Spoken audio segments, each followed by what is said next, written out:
What's a story, amigos? This is Kino with some cool stories for today's story time.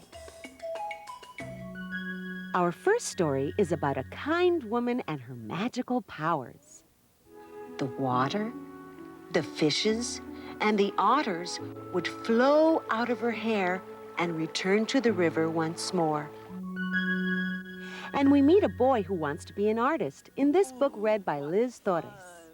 The next morning, he hid the box of 64 crayons under his sweater and he went off to school. Well, he was ready. And Wilford Brimley reads about a girl who dreams she spends the day with a gorilla. Don't be frightened, Hannah, said the gorilla. I won't hurt you. I just wondered if you'd like to go to the zoo. Major funding for Storytime is made possible by a grant from Helen and Peter Bain, so that families everywhere can share the joy of reading with their children. Additional funding is provided by the Corporation for Public Broadcasting, by the annual financial support from viewers like you, and by the National Endowment for Children's Educational Television.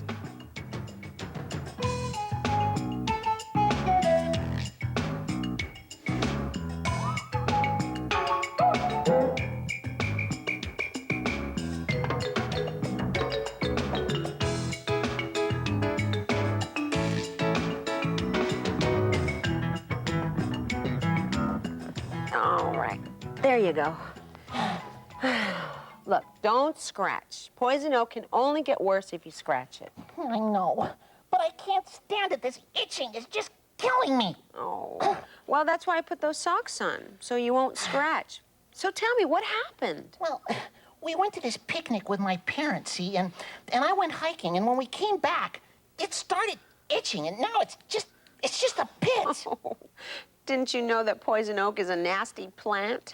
Well, I knew it, but I didn't know it. I mean, my dad had told me about it, but I didn't know what it looked like. Do you know what it looks like now? Huh, are you kidding?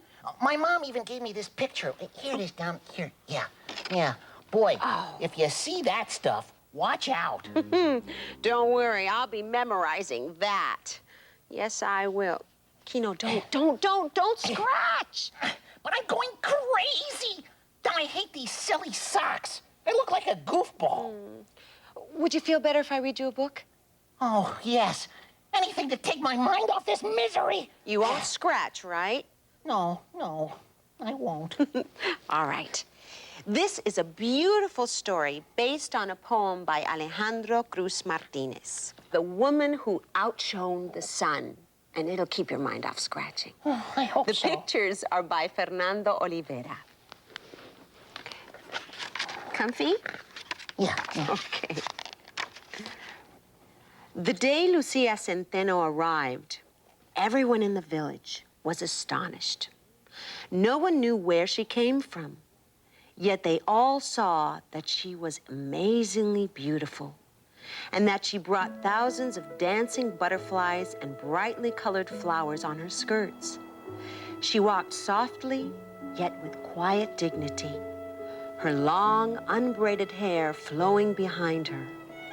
A loyal iguana walked at her side. No one knew who she was, but they did know that nothing shone as brightly as Lucia Centeno. Some people said that Lucia Centeno outshone the sun. Others said that her glorious hair seemed to block out the light.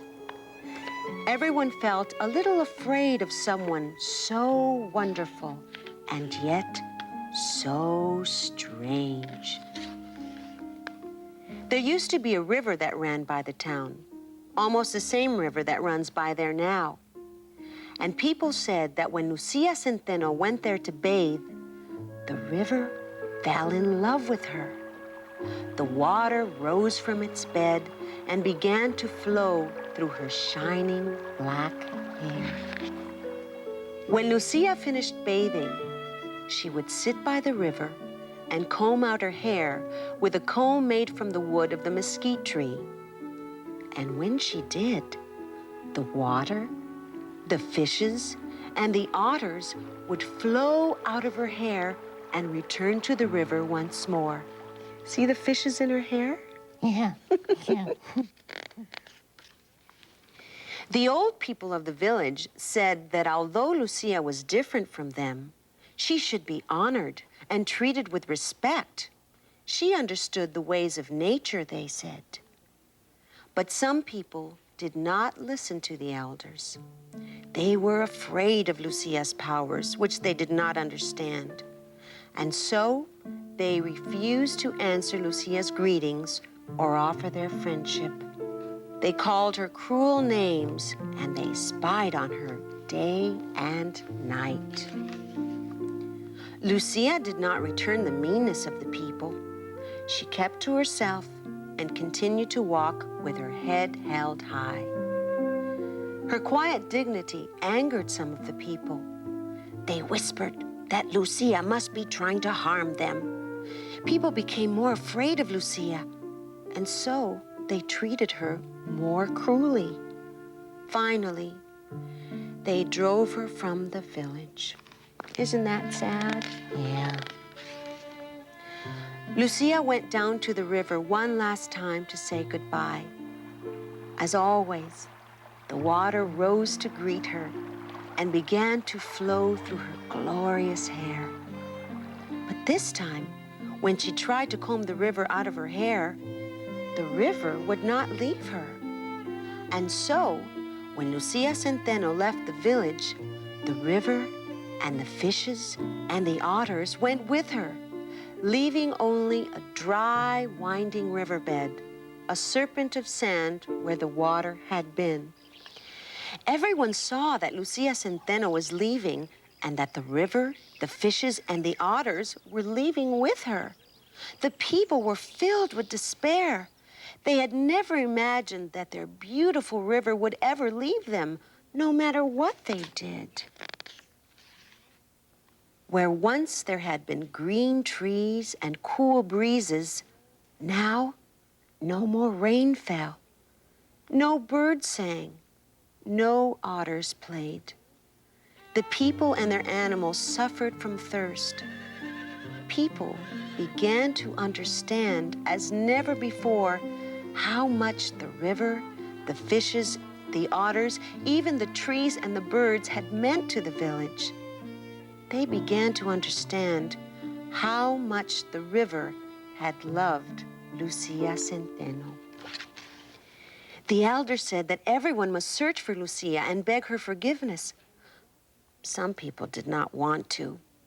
They were too afraid. But when the drought continued, everyone finally agreed to follow the elders' advice. And so the whole village set out in search of Lucia. After many days of walking, the people found the iguana cave where Lucia had gone to seek refuge. Lucia was waiting for them, but they could not see her face. She had turned her back to the people. At first, no one dared say a word. Then, two children called out, "Lucia, we have come to ask your forgiveness. Please have mercy on us and return our river." Lucia Centeno turned and looked at the people. She saw their frightened, tired faces, and she felt compassion for them. At last, she spoke. "I will ask the river to return to you," she said. "But just as the river gives water to all who are thirsty, no matter who they are, so you must learn to treat everyone with kindness, even those who seem different from you." The people remembered how they had treated Lucia, and they hung their heads in shame. Seeing that the people were truly sorry for what they had done, Lucia returned with them to the village and began to comb out her hair. She combed out the water.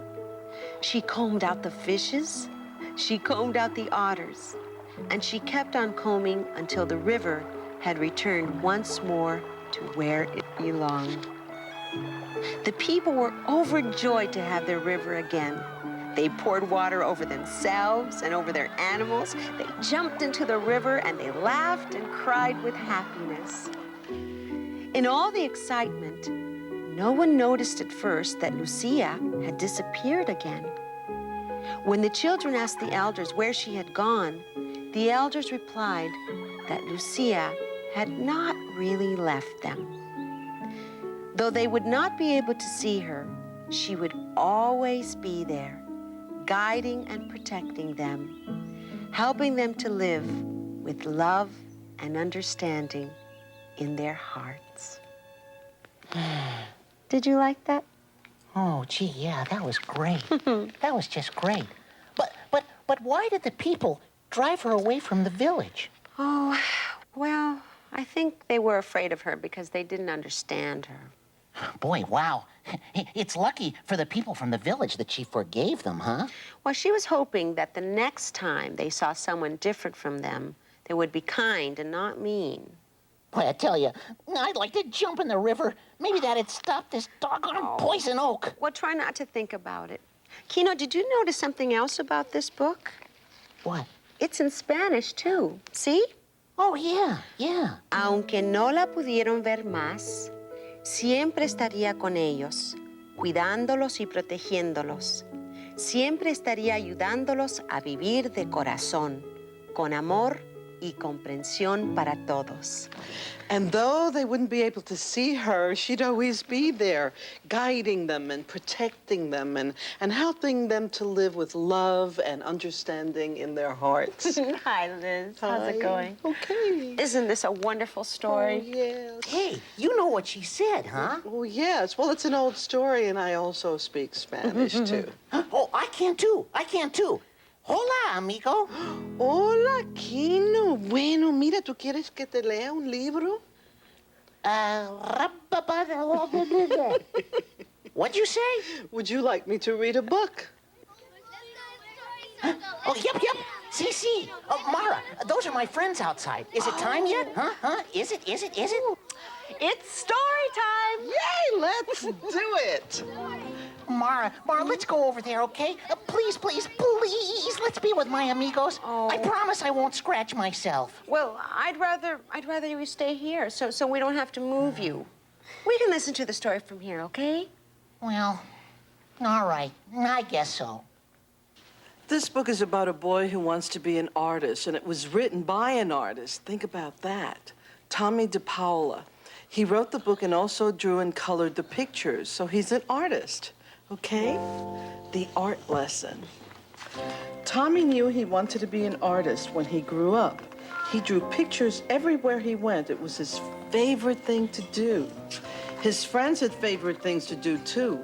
Jack collected all kinds of turtles. Herbie made huge cities in his sandbox. Jeannie, Tommy's best friend, could do cartwheels and stand on her head. But Tommy drew and drew and drew. His twin cousins, who were already grown up, were in art school learning to be real artists. They told him not to copy, to practice, and so he did. Tommy put his pictures up on the walls of his half of the bedroom. His mom put them up all around the house. His dad took them to the barber shop where he worked. Tom and Nana, Tommy's Irish grandfather and grandmother, had his pictures in their grocery store. And Nana Fall River, his Italian grandmother, put one in a special frame on the table next to the photograph of Aunt Chloe in her wedding dress. Now, once Tommy took a flashlight and a pencil under the covers and drew pictures on his sheets. Ooh, what fun! But when his mom changed his sheets on Monday and found them, she said, "No more drawing on the sheets, Tommy." His mom and dad were having a new house built, so Tommy drew pictures of it and what it would look like when it was finished. When the walls were up, one of the carpenters gave Tommy a piece of bright blue chalk. Tommy took the chalk and drew beautiful pictures all over the unfinished walls. But when the painters came, his dad said, "That's it, Tommy. No more drawing on the walls." Tommy couldn't wait to go to kindergarten. His brother Joe told him there was a real art teacher who came to school to give art lessons. "When do we have our art lessons?" Tommy asked the kindergarten teacher. "Oh, you won't have your art lessons until next year," said Miss Bird, "but we are going to paint pictures tomorrow." It wasn't much fun. The paint was awful and the paper got all wrinkly. Miss Bird made the paint by pouring different colored powders into different jars and mixing them with water. The paint didn't stick to the paper very well and it cracked. If it was windy when Tommy carried his picture home, the paint blew right off the paper. "At least you get more than one piece of paper in kindergarten," his brother Joe said. "When the art teacher comes, you'll only get one piece." Tommy knew that the art teacher came to the school every other Wednesday. He could tell she was an artist because she wore a blue smock over her dress and she always carried a big box of thick-colored chalks. Once, Tommy and Jeannie looked at the drawings that were hung up in the hallway. They were done by the first graders. "Your pictures are much better," Jeannie told Tommy. "Next year, when we have real art lessons, you'll be the best one." Tommy could hardly wait. He practiced all summer. Then on his birthday, which was right after school began, his mom and dad gave him a box of 64 Crayola crayons. Regular boxes of crayons had red, orange, yellow, green, blue, violet, brown, and black. This box had so many other colors: blue violet, turquoise, red orange, pink, and even gold and silver and copper.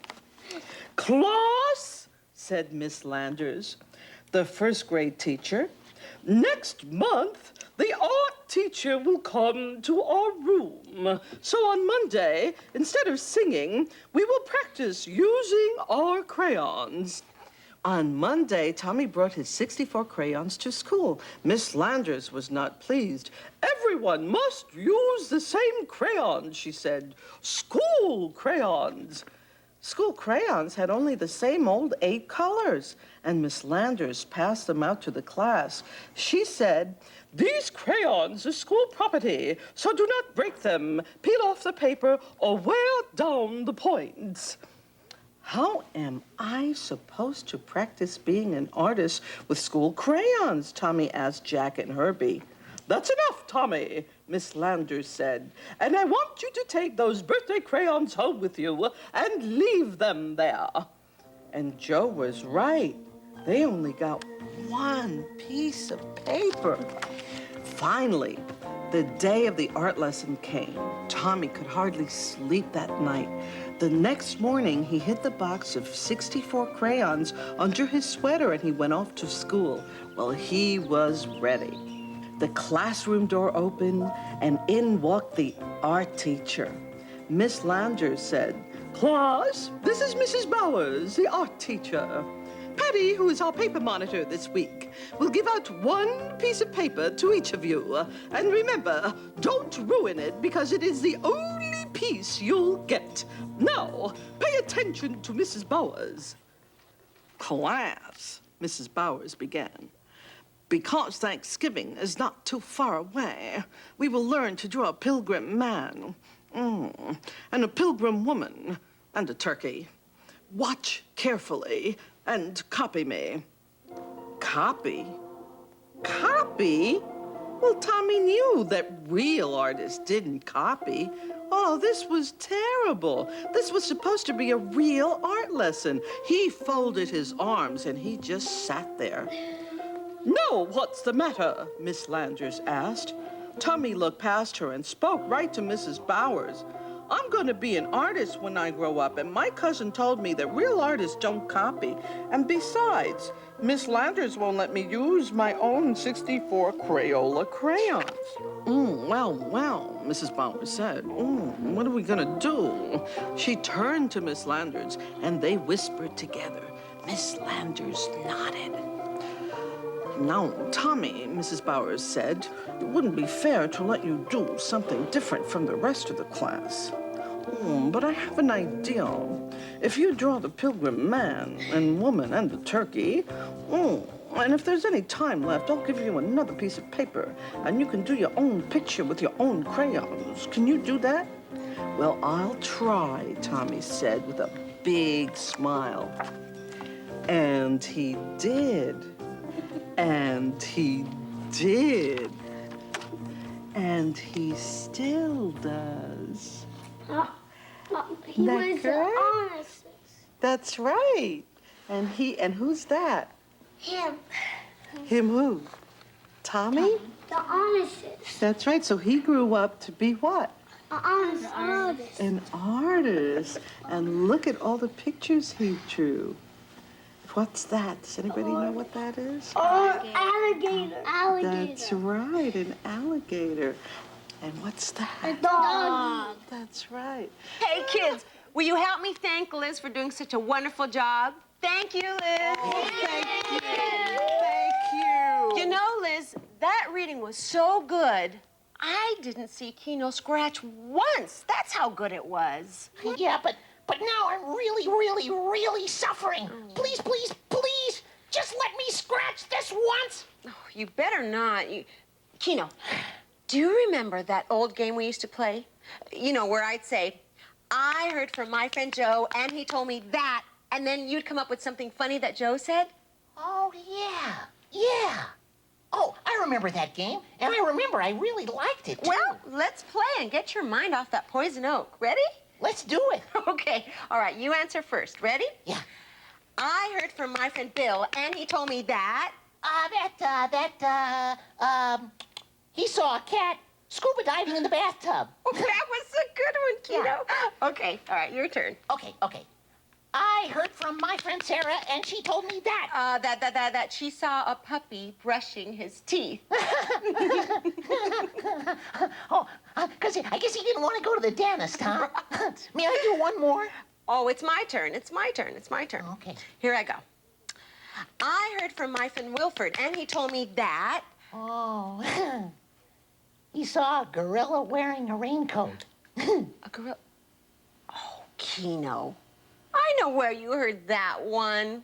Where? Here. From this book. Yeah. Gorilla. Yeah. But you know what? I really did hear from Wilford, and he told me that he enjoys Gorilla by Anthony Brown, and he loves reading it to his friend Aurora. Shall we listen? Yeah, sure. Yes. A big, resounding yes.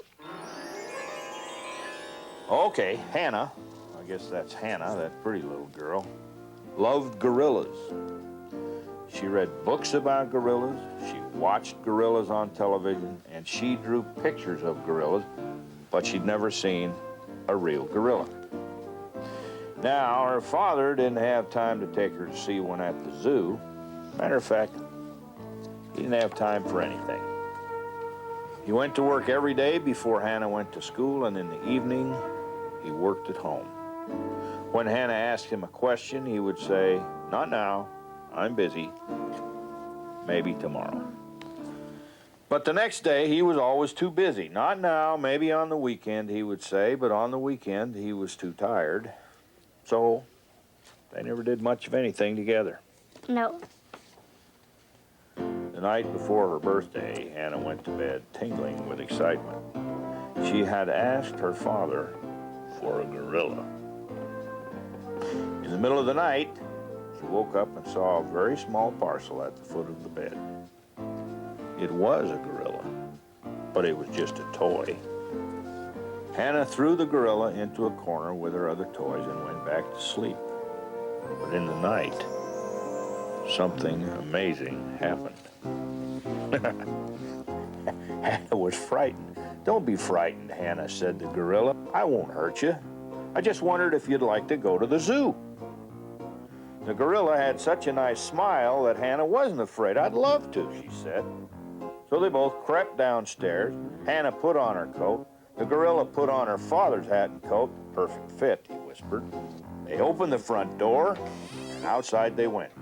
"Come on then," Hannah said to the gorilla, and he gently lifted her up, and they were off, swinging through the trees toward the zoo. Look at there. When they arrived at the zoo, it was closed. and there was a high wall all around. "Never mind," said the gorilla. Up and over they went. They went straight to the primates. Hannah was thrilled. So many gorillas. She thought they were beautiful, but kind of sad. "What would you like to do now?" the gorilla asked. "I'd love to go to the movies." So they did. Afterward, they walked down the street together. "That was wonderful," said Hannah, "but I'm hungry now." "Okay," said the gorilla, "we'll eat." Look what he's eating. A banana. Well, that's what they eat. "Time for home?" asked the gorilla. Hannah nodded a bit sleepily. They danced on the lawn, and Hannah had never been so happy. "You better go in now, Hannah," said the gorilla. "I'll see you tomorrow." Here, you read some. I'll see you tomorrow. Really? Asked Hannah. The gorilla nodded and smiled. The next morning, Hannah woke up and saw the toy gorilla. She smiled. Hannah rushed downstairs to tell her father what happened on a happy birthday letter. He said, "Do you want to go to the zoo?" Hannah looked at him. She was very happy. That's good reading. That's a nice story, isn't it? Gee, that was such a good story. And see, I didn't even scratch. And I feel much better, too. Oh, you've been very good, Kino. I know it must be hard not to be able to scratch. May I take off these silly socks now? Well, why don't you wait a little longer? Why don't we do our story picks first, okay? What did you bring? I have another book right here about crayons and coloring. It's called Harold and the Purple Crayon. This one's for the little amigos. Well, I have this one, and it's called Arrow to the Sun. It's a Native American story, just like The Woman Who Outshone the Sun. Well, friends, please come join us again in our story time. Until then, keep a story in your heart.